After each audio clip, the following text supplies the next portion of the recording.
and welcome to the Wicker Library. My name is Leigh, so happy to have you here today. I'm so happy to be back on booktube. I took about 2 months off. I've been moving. I just started junior year in college, so I literally had to move across the country. I am now living in New York in a brand new apartment, so I've been getting that all furnished and having a really good time, setting up my library, things like that. And I've been having a grand old time, but I'm really excited to get back to posting and uploading on YouTube. And yeah, let's get into just some fall books I'm really looking forward to reading.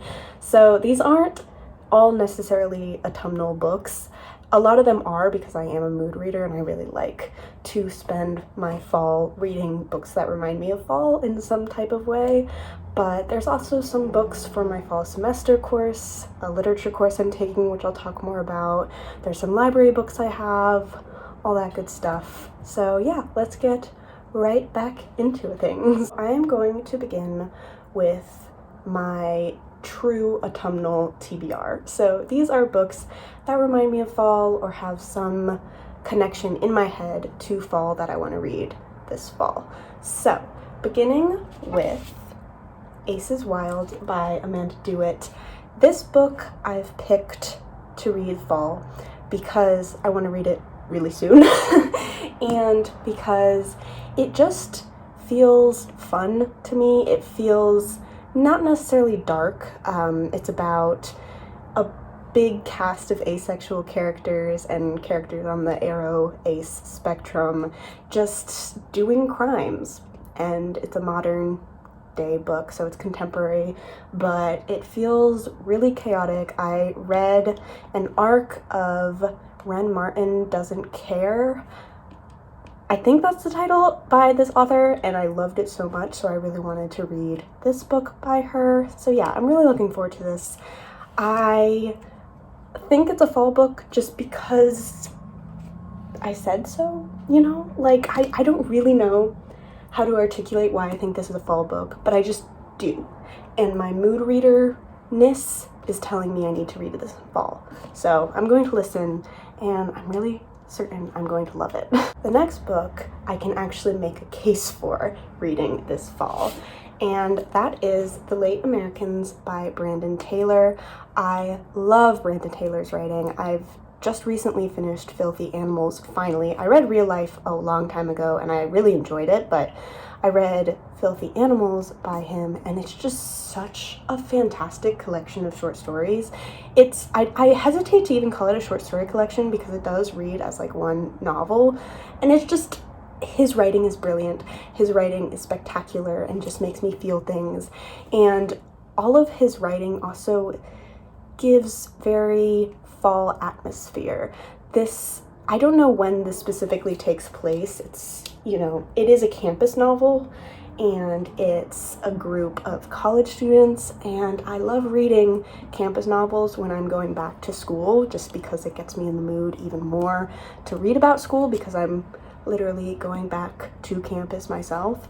So yeah, I just know this is going to be fantastic and I'm going to eat it up. Next book we have is Half a Soul by Olivia Atwater, and this book I picked up on a whim in an airport bookstore. I was flying back to New York with my mother, and we obviously had to stop by the bookstore and in the airport, and this was like on sale, which is very rare to actually buy something cheaper at an airport, but it was under $10, and so I knew I wanted to read it. I saw Books in Lala really enjoy it. It's a cozy fantasy. It's a romantic, like, fairy girl romance kind of thing, but it's like, it's not that deep and you can just fall right into it. You see what I did there? I'm very proud of that. That was unintentional, if you can believe that. And yeah, so Half a Soul just follows that trope that everyone knows, where it's like the human girl gets brought into the fairy world, and I'm just, sometimes that's all a girl wants. And I also hear it compared to Emily Wilde's Encyclopedia of Fairies, which I really adored, so I'm really looking forward to this one, even though I'm not expecting it to be the same, just because it's a very different premise, but you know, I'm looking forward to it. So I know there's going to be a lot of background noise in this video. I'm looking to figure out a place to film in my new apartment, but my apartment is across the street from a hospital, so there's just a lot of traffic, and it's New York. Like, I'm not in New York City, but it's still rather busy, so just excuse the background rumblings of my street and listen to me talk about the next book, which is this beautiful copy of Baker Thief by Claudie arseneault. And this is, I believe it's called, this is the Rainbow Crate exclusive edition, and it has these really, really cute sprayed edges, and my favorite part of it is its nutrition facts for the like blurb of the story, and just like representation by gender 50%, aromantic 50%, demisexual 50%, bisexual 50%, biromantic 50%. So it like puts representation, it talks about the page numbers, the chapter count, but like all as nutrition facts, and I just find that so cute and so cool. And it also explains why I really want to pick this up. So genre fantasy, plot 100%, enemies to lovers, slow burn 75 grams. I'm reading it as it's written here, but this is basically the story that sounds like it was written just for me alone, okay? No one else, not even, the author wasn't writing it for herself. This is for me, okay? And it is a enemies to friends to queer platonic relationship story. And it talks about a thief who during the day is a baker, and it's a cozy fantasy, and it just sounds like everything I've ever needed. And I've never actually read a book with a queer platonic relationship as any like relationship in the book, but also especially not like the main relationship. And I'm just really excited to feel represented as an aro ace person myself who, you know, I enjoy reading about romance, I enjoy reading about people falling in love in that way, but like I personally don't experience that like sense of attraction, so it'll be really exciting to read about characters who actually feel the way I do.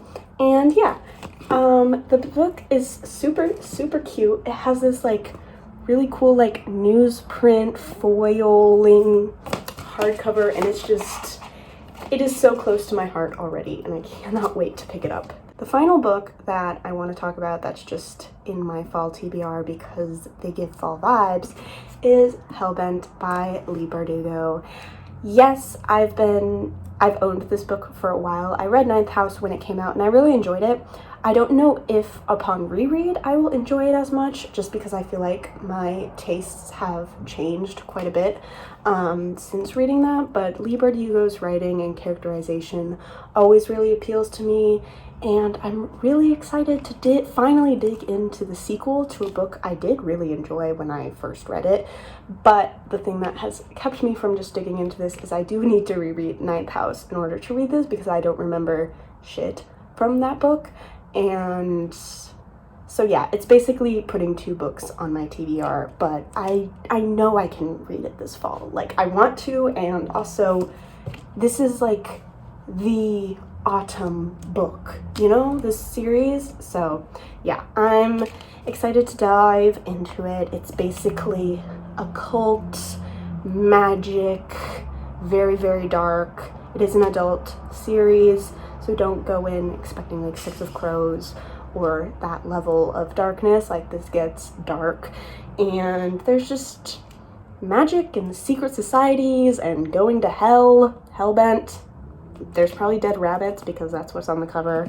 So yeah, I'm really excited to reread Ninth House and then finally get to Hellbent this semester, this season. So speaking of semesters, I am taking a literature course this fall called Care Work, and it's another disability studies course. I'm really into disability studies, and it's sort of a minor for me.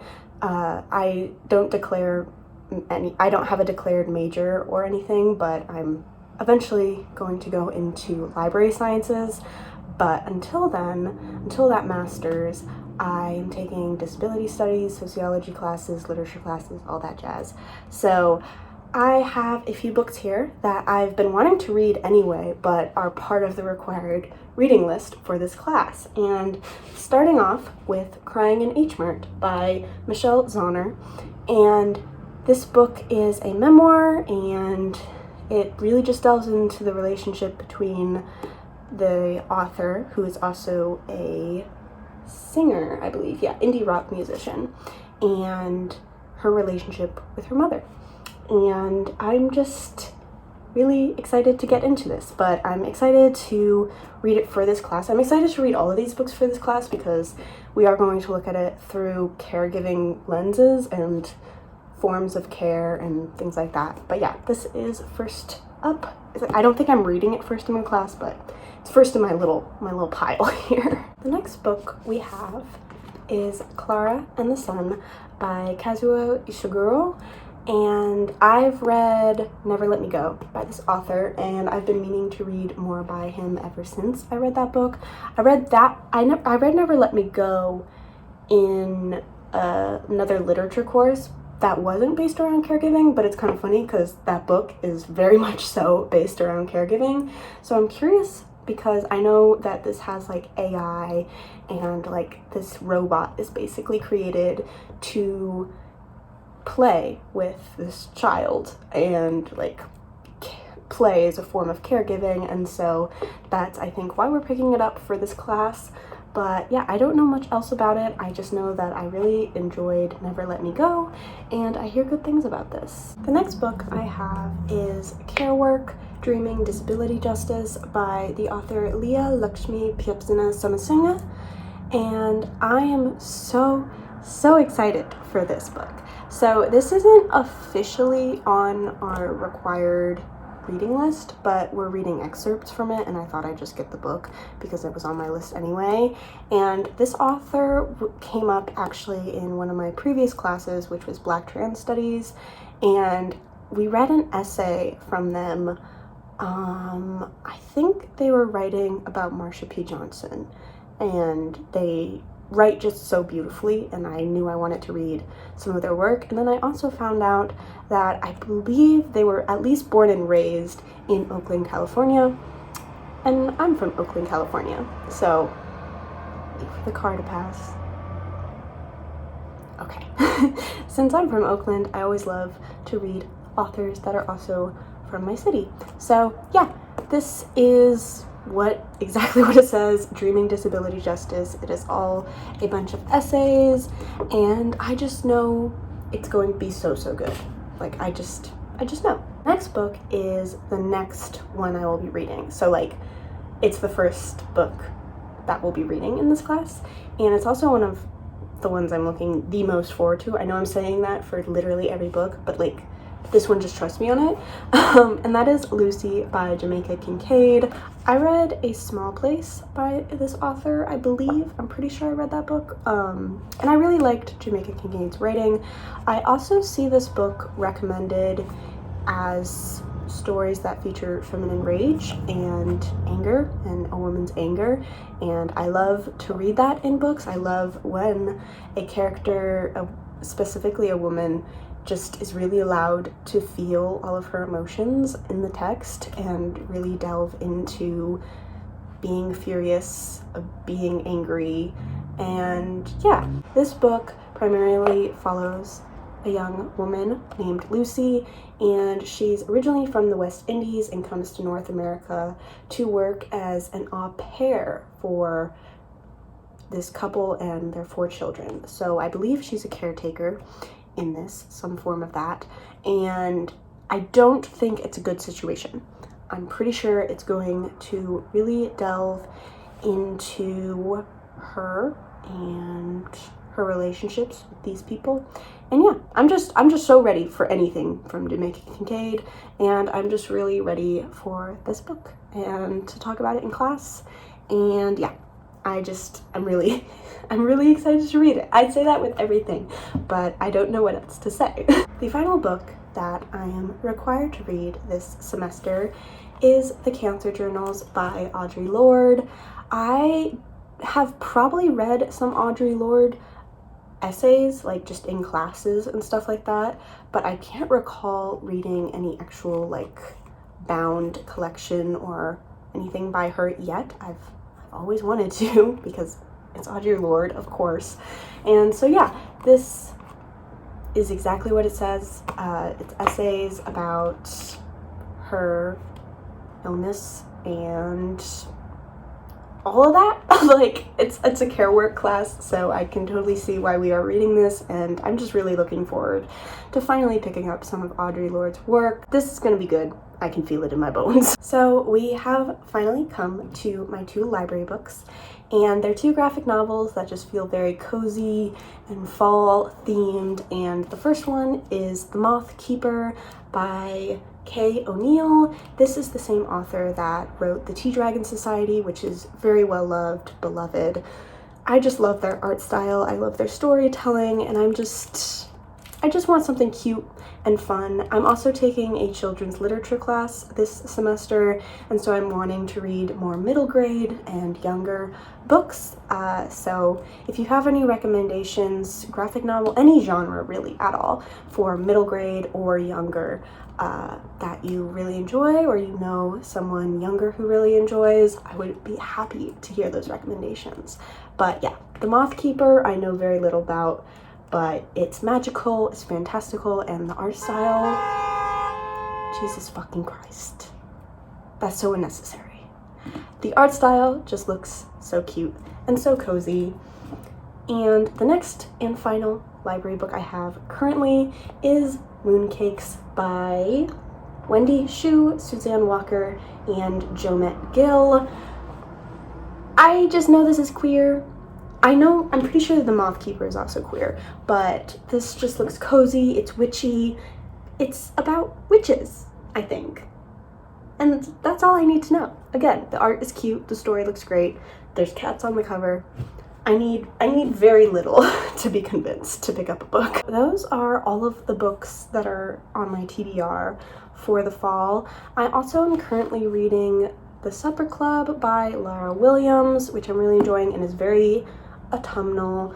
I have it naked right now because I'm reading it, and the actual like dust jacket I got used and it's really sticky, so I don't like to hold it or touch it at all. But yeah, it's about a woman who creates a supper club, and it's like more feminine rage, things like that. I'm only like 60 pages into it. It's a good time. It's a weird time. I know. I have a feeling that some fucked up shit's gonna start happening. Maybe cannibalism? I would support cannibalism, but I don't know if it'll go that far. It should though.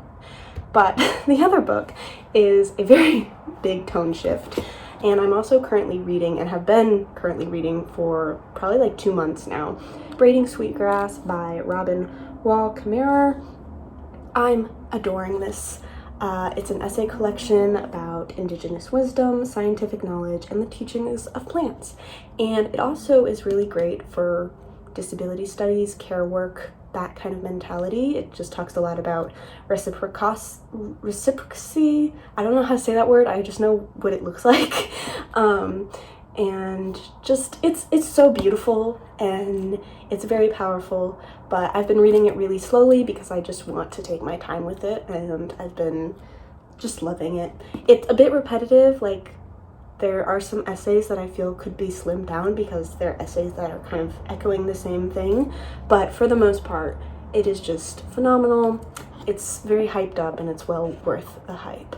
But that concludes my little return. I know it was a bit, not chaotic, but a bit messy. I'm still getting settled. But yeah, I have, a new tattoo, a little honey badger. So that's new. I'm literally in a new state and a new apartment and a new room. But yeah, you can look forward to some content coming soon. and I'm just glad to start getting back into the uploading mood of things. And yeah, please comment, like, subscribe, those type of things. I am a little more active on Instagram, which is Waker Library, but I'm also considering like a social media, not ban, but like deleting everything, because I kind of want to distance myself from social media, but that's another story, and who knows, it might be a vlog where it's like, how much can I read if I delete social media? That's kind of what my last video was, but you know, if I actually commit to it this time. So thank you for coming along with me and staying, and yeah, I will see you in the next video. Hopefully the next video will not be in 2 months.